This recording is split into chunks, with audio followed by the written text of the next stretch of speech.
어, 지난 주간에 앤드류 오웬이라는 영국의 한 목사님이 이렇게 기독교 언론을 통해서 잠깐 자기의 의견을 피력한 그런 내용이 있습니다. 그런데 이것이 우리 세대에 굉장히 좀 의미 있는 그런 내용으로 와닿아서 잠시 소개하기를 원하는데, 이분이 지금 이제 시대를 돌아가는 그 상황을 보시면서 최근에 이제 이 빅테크라 그러죠. 페이스북, 뭐 구글, 유튜브, 뭐 이런 것들, 트위터 이런 것들. 여기서 이제 특정 그 인물들, 그런 어떤 정치적인 인물의 그런 계정을 완전히 영구히 삭제해버리는 그런 일들이 이제 벌어지는 것을 보면서 이제 지금 우리 시대도 지금 그런 영적인 싸움이 너무나도 깊어졌고, 기독교계와 그런 안티 세력과의 그런 영적인 싸움이 가장 깊은 곳으로 흘러가고 있고, 그분이 예측하기로는 어쩌면 예측하는 것입니다. 그럴 가능성이 있다라는 것입니다.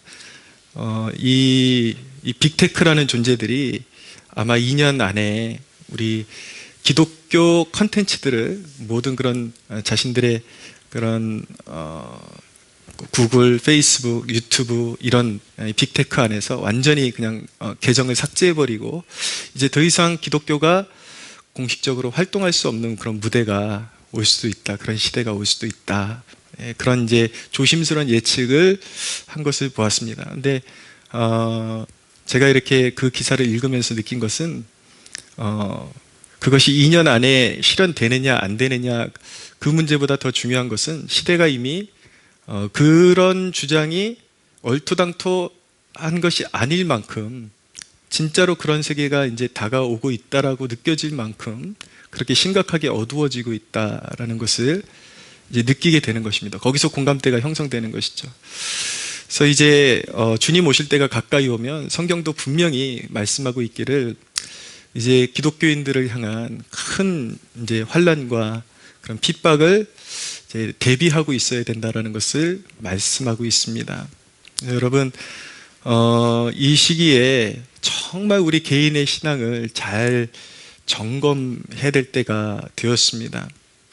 근데 한 가지 드리고 싶은 말씀은, 이 시대에 정말 줄을 잘 서야 됩니다. 여러분, 다수가 시대의 정신을 따라서 지금 뭐 전염병 시대이니까 교회 방역이라는 이름으로 문 닫아야 된다, 그것이 사회의 흐름에 맞춰가는 것이다라고 그렇게 가르치는 목회자들이 있거든요. 그 중에는 이제 시대의 흐름을 좀 잘못 읽어서 실수하는 사람들도 있을 테고, 그러나 대놓고 그렇게 앞장서는 사람들이 과연 우리 그리스도인들이 이 시대에 믿고 따라갈 수 있는 선생이 되느냐. 여러분 보십시오. 이제 만약에 진짜 그런 빅테크에서 기독교 컨텐츠가 완전히 제거되는 시즌이 오면, 그 사람들은 뭐라 그럴 거냐면, 기독교가 사회에 무례하게 자기들의 신념을 너무 강하게 어필해서는 안 된다, 이참에 잘 됐다라고 말할 사람들이 그런 사람들이에요. 그러니까 절대 그런 사람들이 우리 편이라고 생각하시면 안 됩니다. 하나님께 속한 사람들이라고 믿으시면 안 됩니다. 그 사람들은 합리성을 주장하거든요. 이제 시대가 변했고 사회가 이렇게 걸어가고 있으니 기독교인들이 이렇게 맞춰주는 것이 맞지. 근데 그 길은 자멸의 길이고, 그 길은 정말 교회의 존재를 완전히 부정하는 길로 가게 된다라는 것을 우리 시대의 그리스도인들이 더 깊이 통찰할 수 있어야겠습니다. 그리고 우리 개인의 신앙이 중요했어요. 정말 중요한 시즌이 되었어요. 정말 주님 앞에 우리는 생명을 요구받는 시대까지 우리가 살아있는 시대에 도달할 수 있다라는 것, 그런 마음의 각오까지 하고 예수님 믿어야 합니다. 그러니까 어영부영 이 신앙생활하는 것을 그냥 하나의 취미생활하듯이 그렇게 하다가는 자기 영혼도 잃어버리고 완전히 모든 것을 잃어버리고 영원한 멸망으로 갈 수 있다는 것을 여러분들이 깨달으시고, 이후에 정말 어떤 물리적인 폭압에 의해서, 근데 너무 겁먹지는 마십시오. 제가 여러분들에게 막 겁주려고 하는 얘기는 아니고, 그런 시대가 분명히 도래하긴 할 거니까 마음으로 그런 시대가 와도 놀라지 말라고 말씀드리는 거예요. 어떤 물리적인 힘에 의해서 교회를 못 모이게 할 때 개인적인 경건이 지금 여러분들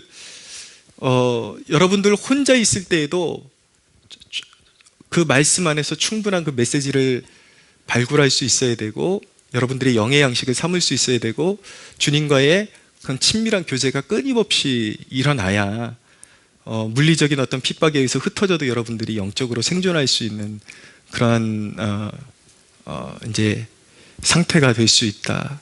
그런 존재로 서야 한다. 여러분들 꼭 잊지 마시기를 바랍니다. 그래서 그러나 두려워하지 마십시오. 우리 하나님은요, 항상 우리에게 핍박이 있지만 선한 목자라고 말씀하셨습니다. 항상 극한의 상황 가운데서도 우리를 향하신 부요한 하나님의 사랑을 나타내신다. 항상 잊지 마시고 항상 주님 신뢰하고, 오히려 주님께서 말씀하셨거든요. 살고자 하면 죽을 것이고 죽고자 하면 살 것이다. 할렐루야. 주님은 우리를 놓지 않으십니다. 선한 목자가 되시기 때문에 그 두 가지를 다 가져야 돼요. 시대가 되게 험하게 돌아가고 있구나. 요 경각심을 가져야 되고요. 또 하나는 두려워하지 말아라. 내가 너와 함께한다. 우리 하나님이 함께 하십니다. 31절 32절을 보십시오. 그러므로 예수께서 자기를 믿은 유대인들에게 이르시되 너희가 내 말에 거하면 참으로 내 제자가 되고 진리를 알지니 진리가 너희를 자유케 하리라. 자유롭게 하리라. 진리가 너희를 자유롭게 하리라고 말씀하셨어요. 예수님께서. 좀 쉬운 말로 말씀드리면 복음이 너희를 자유롭게 하리라 라고 말씀하셨죠. 근데 그 말을 듣는 유대인들의 반응이 무엇이었는가? 33절에 보니까 그들이 대답하되 우리가 아브라함의 자손이라 남이 종이 된 적이 없거늘 어찌하여 우리가 자유롭게 되리라 하느냐. 그들의 반응이 무엇이냐면 우리가 종이 된 적이 없는데, 남의 종이 된 적이 없는데 어찌하여 당신은 우리가 종이라고 말을 하느냐. 그렇게 반문을 하는 것이죠. 이 세상의 매임이라는 것은요, 너무 교묘해가지고 죄에 매여 있는 영혼들은 그것을 인식하기가 쉽지를 않습니다. 죄의 노예가 되어 있는 사람들은요, 세상이 자기의 목을 조르고 끈으로 목을 조르고 채찍질해도 그것을 고통이라고 인식을 잘 못하는 거예요. 그것이 영적으로 눈이 어두운 그런 세대의 특징인 것이죠. 여러분, 그러나 이 세상을 살아가는 사람들은 분명히 죄악의 노예로 살아가고 있습니다. 모든 시대를 살아가는 사람들은요, 성공의 노예로 살아갑니다. 그러니까 조금 더 좋은 집 원하고, 조금 더 성공을 원하고, 거기서 조금 더 고매한 그런 이제 기준을 가지고 있는 사람은 세상에서 명예를 얻기를 원하죠. 자, 제가 여러분 지금 이 영적인 원리를 잘 항상 제 설교를 들을 때에 주안점이 어디 있는지를 잘 파악하면서 들으셔야 돼요. 우리가 살아갈 때 좋은 집에 살면 안 된다, 그 메시지가 아닙니다. 그게 아니라 그것이 인생의 목적이 되어 있는 걸 지금 말씀드리고 있는 거예요. 이미 살만한 집에 왔는데 인생의 목적을 조금 더 큰 집, 조금 더 큰 집, 조금 더 안정, 그것을 위해서 한평생을 소진하는 것입니다. 그리고 조금 더 명예를 거머쥐기 위해서 한평생을 소진하는 것이죠. 성공에 매여 있는 거예요. 좀 대의적인 명분이 크고 작은 것이 있을지 모르겠지만 부한 자나 가난한 자나 다 이 세상적인 이 안락함을 위해서 한평생을 소진하고 있는 것이 분명합니다. 또 사람들은 쾌락의 노예가 되죠. 여러분, 쾌락을 추구한다는 것은 인생의 즐거움과 만족을 구하는 자세인데, 문제는 하나님이 원래 주신 그 만족을 추구하는 마음에서 비틀어진 것이 바로 쾌락을 추구하는 욕구인 것입니다. 그래서 정상적인 것을 추구하지 못해요. 보면은 다 멀쩡하게 생긴 것 같고, 사회에서 유망한 사람인 것 같고, 아주 누가 봐도 정직한 사람인 줄 알았는데 그 배후에 보면은 술로 인생을 탕진하고 왜곡된 성, 그러니까 하나님이 허락하신 성적인 그런 바운더리가 아니라 그런 비틀어진 성, 그런 것들을 자신의 인생에 갈급해하고 한평생 그런 것을 쫓는데 인생을 찾아가는 것이죠. 어디 번드르르한 국회의원이나 뉴스 앵커나 목사도 자유롭지는 않아요. 가끔씩 그런 죄악에 빠지는 경우들이 있어요. 멀쩡한데 그 인간의 그 멀쩡해 보이는 면을 이렇게 뒤집어 보면, 호떡 뒤집듯이 확 뒤집어 보면 다 썩은 걸 추구하고 있다라는 것이죠. 한평생 인간의 그 욕구, 썩을 욕구를 채우기 위해서 한평생 자기의 인생을 달려가는 것을 보게 됩니다. 돈이 우리 인생에 필요하지만 그것이 목적이 돼가지고 미친 듯이 돈을 쫓아가고 조금 더 모아야 돼, 조금 더 모아야 돼. 다 쓰지도 못하면서 계속 모아야 돼. 돈을 추구하면서 가는 것이죠. 우리 자녀들에게 게임이라는 것은 어떤 부분에 있어서는 뭐 이렇게 두뇌 회전에 도움이 되는 것 같지만 그것이 문제가 되는 것은 무엇입니까? 집착하게 만든다라는 거예요. 그 모든 것들의 문제는 무엇이냐면 하나님으로부터 멀어지게 만드는 특성을 가지고 있다는 것입니다. 세상의 쾌락, 우리가 인정하는 쾌락뿐만 아니라 자연적인 욕구 안에도 위험성이 있다는 것을 알아야 되는 것입니다. 여러분, 주일날 되면은 이 산에 가면 등산하는 데가 그렇게, 등산하는 사람들이 그렇게 많잖아요. 자전거. 저도 뭐 자전거 타지만 사람들이 보기에 굉장히 유익해 보는 것도 문제가 무엇입니까? 그런 것에 매여가지고 하나님께로 나오지 못하게 하는 것이죠. 지나치게 매여 있게 만들고, 자연적인 욕구 같은데도 불구하고 그것이 하나님께로부터 멀어지게 하는 것은 다 종노릇하는 것이요, 매임이다라는 것을 우리가 알아야 하는 것입니다. 이런 것들을 보면 죄라는 녀석이, 이 죄라는 이 존재가 인간의 필요라는 얼굴을 뒤집어 쓰고 한평생 사람들을 조종하고 있는 거예요. 거기에서 이 정답으로 나오지를 못하고, 인생의 정답으로 도출을 못하고 그 인생의 수레바퀴에서 계속 돌게 만드는 것이죠. 조금 더 즐겁게, 조금 더 만족하게, 쾌락을 추구하고 정신을 차리지 못하게 하는 거예요.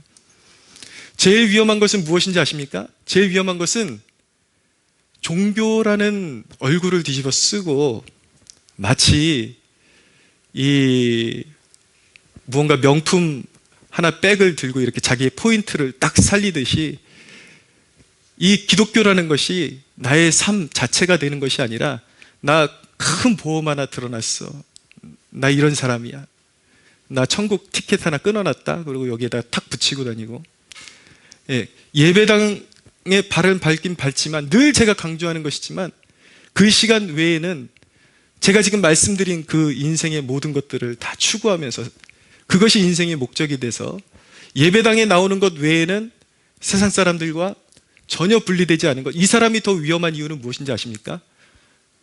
이 사람은 자기가 잘하고 있다라고 생각하기 때문에 위험한 거예요.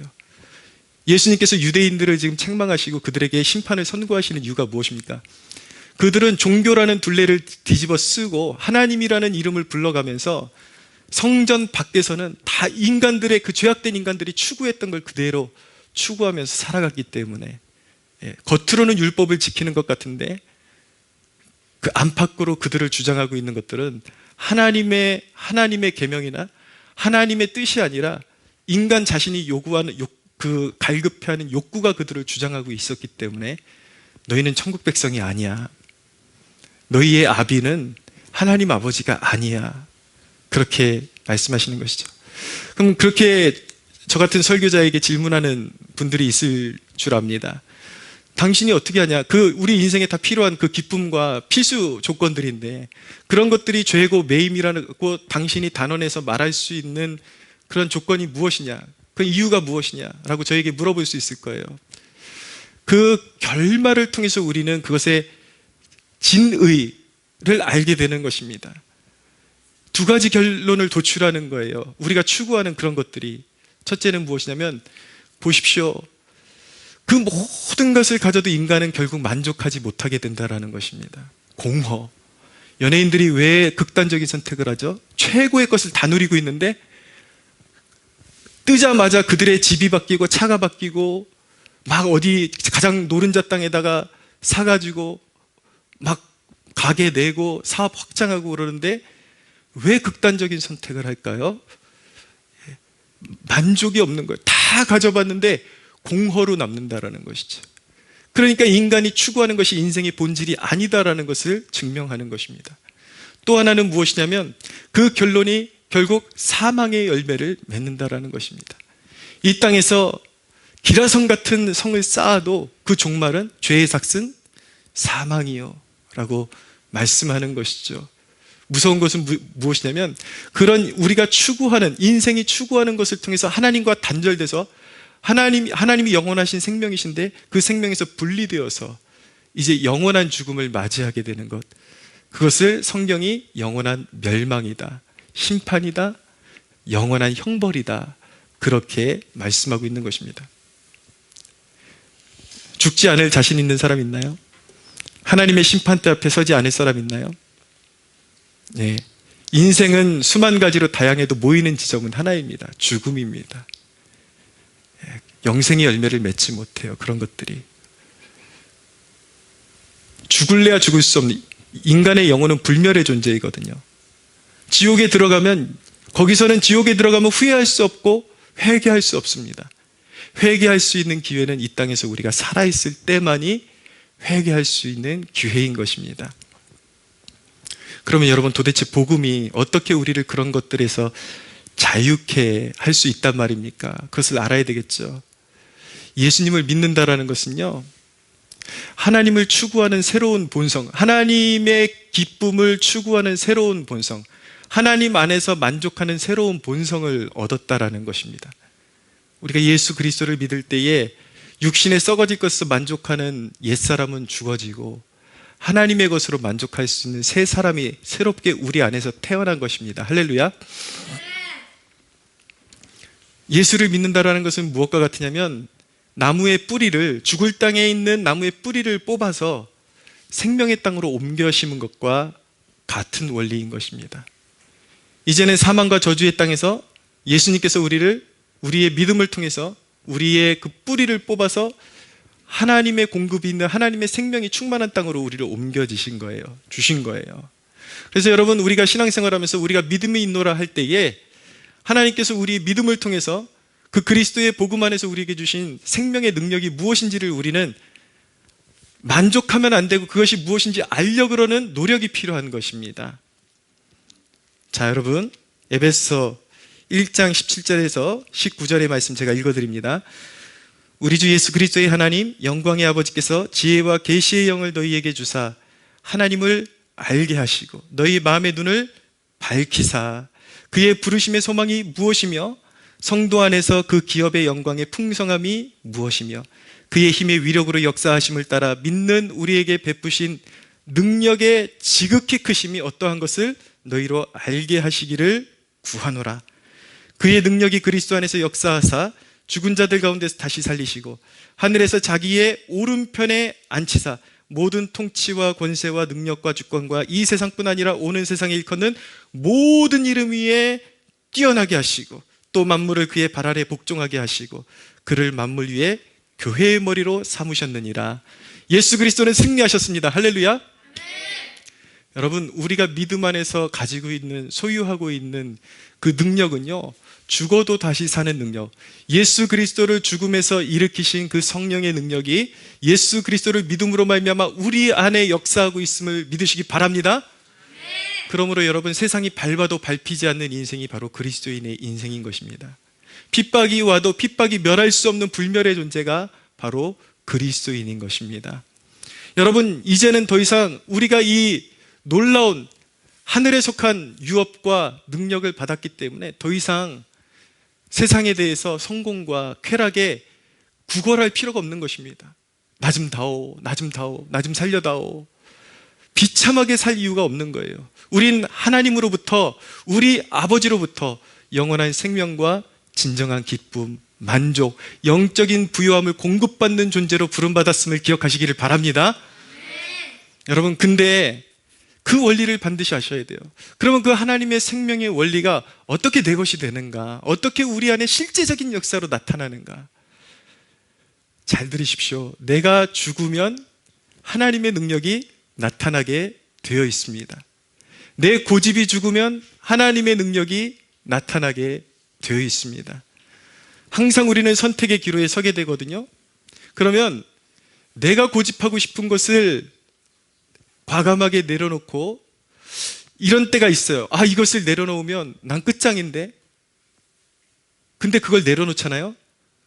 그러면 비로소 하나님의 보이지 않는 손이 보이는 것보다도 더 선명하게 우리 삶에서 역사하는 것을 보게 되는 것입니다. 할렐루야. 근데 우리의 삶에 왜 하나님의 선하신 역사를 보지 못하는가? 쥐고 있기 때문에. 이걸 놔야지. 죽겠습니다. 내가 주님의 이름을 위해서 죽겠습니다. 그러고 놔야지 그게 나타나는데, 쥐고 있기 때문에 한 번도 하나님의 능력을 경험하지를 못하는 거예요. 그래서 그 항상 첫 경험이 되게 중요합니다.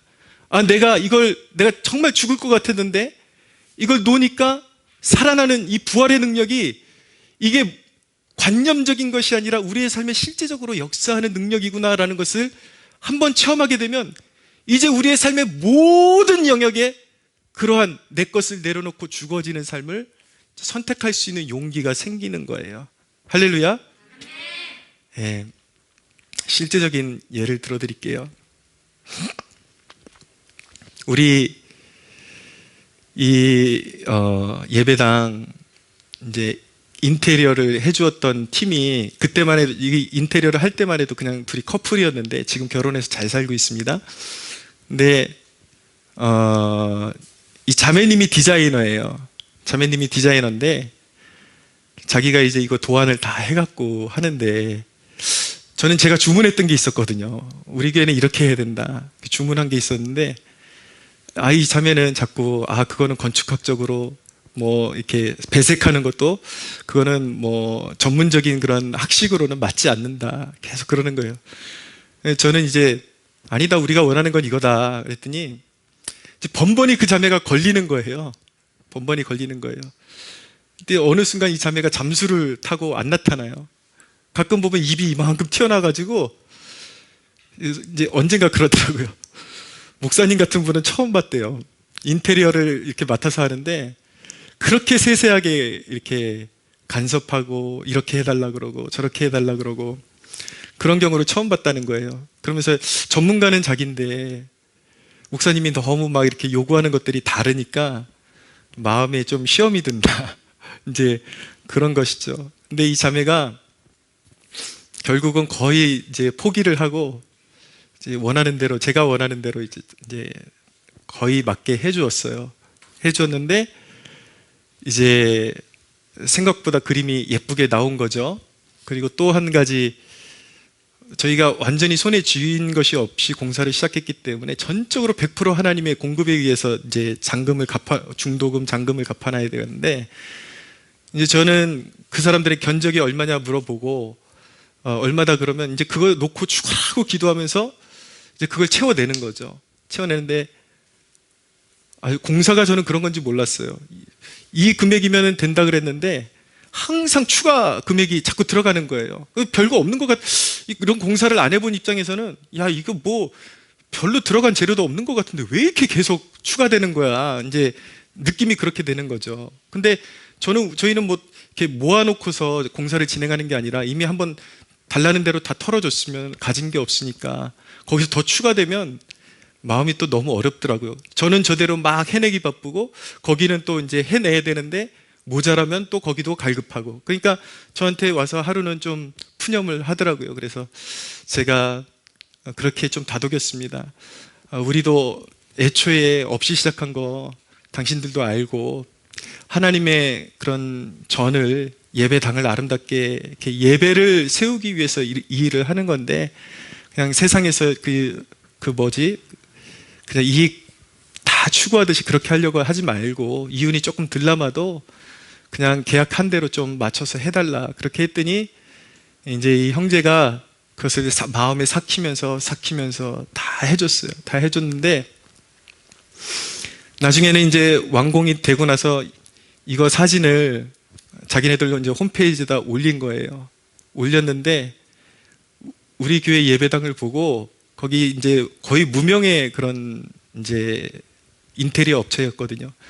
근데 여기저기서 그 이후로 우리 교회 공사가 끝난 이후로 계속해서 공사가 들어오고, 또 다른 교회 인테리어, 또 한옥 인테리어하고 무슨 카페, 헬스, 지금 코로나라고 뭐 다들 지금 어렵다 하는데 거기는 계속 지금 승승장구하고 있습니다. 할렐루야.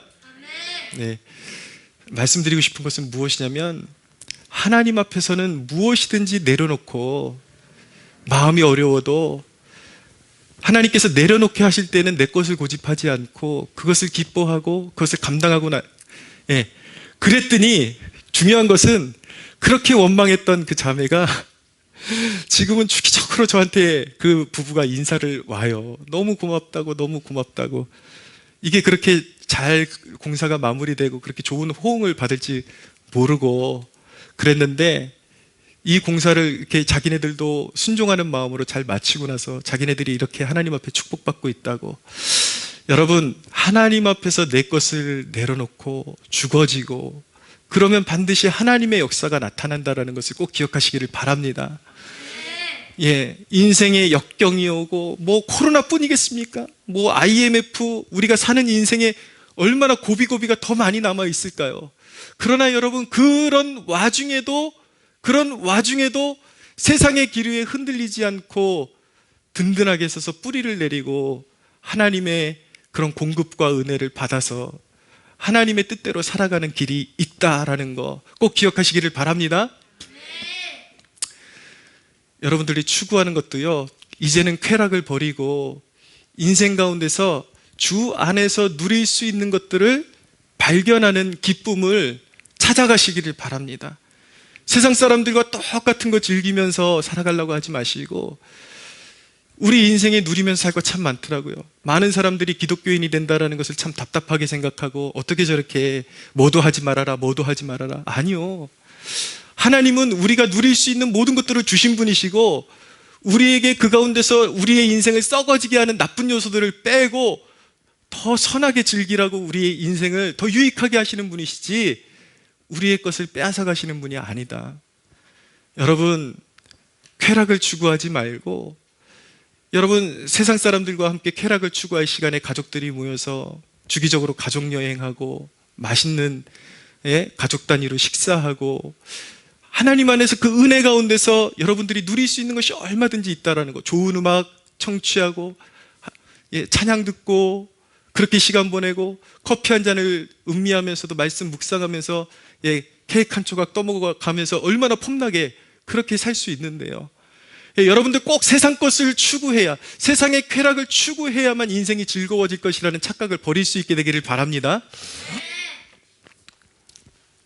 제가 한 2주 전에 샤론의 꽃 명성교회라고 우리 제 은사 목사님 교회에 설교하러 갔었잖아요. 거기서 제가 큰 도전을 받은 게 무엇이냐면 7시 반 예배가 저녁 예배인데 그래도 꽤 모였어요. 생각보다 꽤 모였는데 이제 인터넷 예배랑 이제 병행해서 하는데 제가 굉장히 도전받은 것이 오전 11시에 낮 예배가 있는데 그 낮 예배를 드렸던 거의 모든 지체들이 가정단이에요. 다 자녀들 데리고 교회를 떠나지를 않아요. 교회 안에서 애들이 막 뛰어놀고 뭐 필요하면 밥 사 먹고 들어와서 교회 안에서 시간을 보내는데 지루한 줄 모르고 그 안에서 감사하고 하루의 저녁을 저녁 예배로 마치고 돌아가는데 그 모습 가운데 정말 사모함이 있는 모습. 여러분, 솔직히 우리가 예배 빨리 끝내고 가면 무엇합니까? 여러분들, 하나님 앞에 여러분들이 어떻게 사시는지 한번 점검해 보시기 바라요. 정말 경건하게 사십니까? 주일을 주일답게 지키십니까? 근데 그 모습이 저는 너무 아름다웠어요. 주일 오전에 와서 예배 드리고 하루를 예배로 마무리할 때까지 교회 안에서 아이들과 함께 자녀들과 함께 시간을 보내고 어떤 모습입니까? 그리스도께 자기의 인생을 매임으로 말미암아 진정한 자유를 선택한 아름다운 모습 아니겠습니까? 할렐루야. 예. 그리스도께 매이는 것이 자유인 것입니다. 진정한 자유인 것입니다. 할렐루야. 그러면 세상에서 경쟁도 하지 말라는 것이냐? 돈벌이도 하지 말라는 것이냐? 아니요. 가장 좋은 것들, 바른 것들을 선택하라는 것입니다. 하나님께서 우리에게 그런 하나님을 추구하고 그리스도를 추구하는 인생에게 주시는 분복이 분명히 있다라는 것입니다. 세상이 줄 수 없는 진정한 영적인 만족, 기쁨, 탁월함이라는 것도 있습니다. 우리 자녀들의 신앙으로 잘 길러보고 안식일을 거룩하게 지키는 법을 가르쳐줘 보십시오. 우리 아이들 결코 세상에서 찌질하게 살지 않게 될 것입니다. 하나님께서 영적인 탁월함을 주실 것입니다. 할렐루야. 기독교 역사 보세요. 미국의 노예들을 풀어서 자유케 한 대통령이 누굽니까? 에브라함 링컨이잖아요. 절실한 기독교인이잖아요. 백악관에서 수시로 무릎 꿇고 기도했던 하나님의 사람이잖아요. 영국의 윌버포스 보십시오. 50년간 자기의 이익을 구하지 않고 힘써 싸워서 노예들을 풀어서 자유케 한 그 사람이 누구입니까? 예수께 매인 사람, 그리스도께 매였기 때문에 진정한 자유의 가치를 알고 매임당하고 한평생 물건 취급당했던 사람들을 풀어서 자유케 한 그 사람이 누구입니까? 그리스도께 매였던 그 사람이 자유의 가치를 알고 종되었던 노예되었던 사람들을 풀어서 자유케 하는데 하나님께서 그들에게 영적인 탁월함을 주시고 세상을 보는 안목을 주시지 않습니까? 할렐루야. 예. 왜 하나님의 뜻대로 사는 그 일이 지루하다고 생각을 하십니까? 전혀 아닌 것입니다. 그 길은 날마다 새로운 길이 열리고 새로운 역사가 열리는 아름다운 길임을 믿으시기 바랍니다. 여러분이 만약에 세상 것이 더 편하고 그리스도께 여러분들의 삶을 매는 것, 그리스도께 종속되고 그리스도의 종으로서 살아가는 것이 불편하다면 여러분은 아직도 세상의 노예인 것입니다. 보십시오. 여러분, 새는 하늘이 자유로운 거예요. 편한 것이죠. 물고기는 물 안이 편한 거예요. 바꾸면 안 되는 거예요. 그리스도인은 그리스도의 품 안이 편해야지 정상인 것입니다. 이 마스크 얼마나 불편합니까? 근데 어떤 사람들 얘기 들어보니까 이게 생명이 달려있다고 생각하니까 이게 편하던데요 그러더라고요. 불편하죠 솔직히. 근데 생명에 걸렸다 그러니까 편하다고 하더라고요. 우리가 여러분 하나님과 영원히 단절되어서 맞이해야 되는 영원한 불의 심판을 우리가 실제로 인식할 수 있다면 그리스도께 나를 잡아 맨다라는 것이 얼마나 큰 자유함인지 비로소 깨닫게 될 것입니다. 할렐루야. 어린아이가 여러분 그 물살이 험한 그 강을 건너는데 얼마나 무섭겠어요. 근데 아빠가 세게 안아주면 안아줄수록 속박이 아니라 그 두려워하는 심령에는 그것이 평안이요 안정이 되는 것이죠. 마찬가지로 우리도 이 험한 세상 가운데서 그리스도께 우리를 종속시키면 진정한 자유가 임하는 것입니다. 할렐루야. 마귀는 그럴 거예요. 예배 드리면 충분해. 종교 생활로 만족해. 주일날 여기 예배 11시 반에 예배당 발드리고 그리스도께 너의 일상생활에 너의 삶을 드리고 정성을 드리는 건 손해고 낭비야. 마귀가 그렇게 이야기할 거예요. 그러나 여러분 항상 성령을 따라가십시오. 그리스도의 손잡고 쫓아가십시오. 할렐루야. 영적인 자유를 얻게 될 것이고 큰 하늘의 은혜를 공급받게 될 것입니다. 할렐루야. 사랑하는 여러분, 다스리십시오. 원래 하나님께서 우리를 창조하실 때에 너희는 번성하고 창대해지고 하나님께서 지으신 모든 피조물을 다스리라고 말씀하셨습니다. 근데 인간이 죄를 범하면서 피조물의 종이 되었어요. 피조물을 떠받들며 산 거예요. 돈을 다스려야 되는데 돈이시여 그러고 떠받들고 사는 거예요. 우상, 세상의 나무와 돌은 아무것도 아닌데 인간이 허망해져서 마음이 허망해져서 돌을 깎아놓고 하나님이시여 미련하고 헛된 것이라는 것입니다. 그러나 예수를 믿는다는 것은 무엇인가? 다스리는 직분을 회복시켜 주신 것입니다. 할렐루야. 다스리십시오. 하나님께서 기뻐하시지 않는 것들은 여러분들의 삶 가운데 기꺼운 마음으로 다 버릴 수 있는 용기가 있게 되기를 바랍니다. 좋은 것도 다스리셔야 돼요. 좋은 것도 내 인생의 가장 소중한 거 하나님과의 관계를 해칠 정도로 되지 않도록 항상 적당하게 그 적당한 것도 항상 하나님이 기뻐하시는 뜻 안에서. 그러나 우리가 여행을 가고 취미생활하는 것도 필요하지만 우리의 삶을 환기시키는 노력도 필요하지만 그것 때문에 내 인생이 내 생명이 하나님의 생명에서 멀어지지 않도록 그렇게 자신을 관리하고 진정한 영적인 자유를 잃지 아니하는 여러분들 되시기를 바랍니다. 여러분들 인생에 선언하십시오. 그리스도가 나의 왕이시다.